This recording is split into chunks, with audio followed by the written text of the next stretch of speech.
This is the second of 5 short talks I gave at the Symposium on Financial Crime held at Jesus College, Cambridge in late August 2026. Threats to cultural heritage. Protecting heritage from financial crime. I'd like to begin with an uncomfortable question. Why are we so certain that cultural heritage belongs to those who currently possess it? Think about it. What if cultural heritage is history after the winners have laundered the evidence? Walk through the British Museum, the Louvre, the Vatican, the Hermitage. What are you actually looking at? Is this about a particular society's achievement or the accumulated spoils of thousands of years of conquest, empire, religious domination, colonial expansion, revolution, confiscation, and yes, financial crime? Perhaps museums are not merely collections of civilization, perhaps they are evidence lockers, evidence of crime. We speak today about protecting cultural heritage from financial crime, but perhaps history suggests something rather different. Perhaps financial crime has always been one of civilization's greatest curators, only it is no longer the criminal nation state. Now, that may sound outrageous, yet almost every civilization has enriched itself by acquiring somebody else's past. The Romans did it, Napoleon did it, the Nazis industrialized it. Ask any cultural Greek about the Elgin marbles. Today, organized crime networks simply have better logistics. The methods evolve. The logic never changes. Financial crime is usually described as stealing wealth. I think it's far too simplistic to think only of criminals stealing artifacts for profit. Money is almost irrelevant. Money merely measures the score.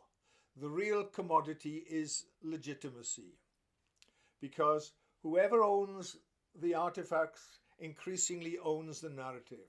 Whoever owns the narrative owns history, and whoever owns history governs identity. That is why stolen heritage matters, not because objects disappear, because realities change. Criminals will profit from developing new realities for the artifacts. This idea connects directly with the arguments that Dionysius Demetrius and I have developed in the technological construction of reality. Reality is never simply found, it is constructed. Cultural heritage is one of civilization's greatest technologies for constructing reality. We imagine museums preserve history. In fact, they manufacture it. Every object display says, this is who we were. Equally important, every object omitted says, this never mattered. Now, industrial intelligence, we introduce it. Academics fear AI producing fake essays. I'm not interested in that. I'm interested in AI manufacturing an apparently authentic history, or synthetic excavation records, perfect provenance, fake restoration archives. What if it generates expert testimony or entire archaeological histories that never happened? If money laundering cleans dirty cash, AI may soon clean dirty history. Imagine laundering civilization itself for profit. People often say blockchain will solve provenance. Really, technology never solves political problems. Technology merely redistributes power. Again, one of the themes running through the technological construction of reality. Every authentication system creates new opportunities for forgery. Every database creates new opportunities for manipulation. Every data archive creates new opportunities for deletion. Innovation is not progress. Things don't get better, they get different. Innovation simply changes where the criminals work. Now, let me ask another uncomfortable question. Who exactly is the victim? The nation, the museum, the collector? Perhaps none of them. Perhaps the real victim is somebody not yet born. Because cultural heritage is memory stored across generations. Steal enough of it today, and future generations inherit an edited civilization. That is not theft, it is intergenerational fraud. This reminds me of another argument from Science's First Mistake. Human beings mistake descriptions for reality itself. A catalogue entry becomes truth.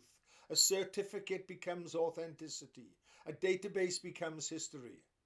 But criminals understand something philosophers have understood since Nietzsche.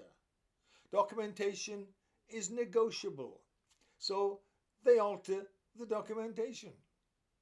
Eventually, documentation becomes reality, which leads to the biggest illusion of all. We imagine financial crime attacks civilization. I disagree. Financial crime is just one competitor in the race to define civilization. Every looted manuscript, every forged provenance, every trafficked sculpture, every destroyed archaeological site changes what humanity will eventually remember about itself. This is no longer asset recovery. This is memory management. To deal with criminals, we currently follow the money. Perhaps we should follow the meaning, because money can be replaced. Identity cannot. Buildings can be rebuilt. Memory cannot. Once civilization forgets, there is no appeal, no insurance, no recovery order, no blockchain, nothing. So let me finish with one final thought about this. Perhaps cultural heritage has never been about preserving the past. It has always been about manufacturing the future. Perhaps every civilization survives by deciding what deserves remembering and what deserves disappearing. Criminals understand this, but do we? Because if they can buy or steal our past, they will eventually own our future. Thank you.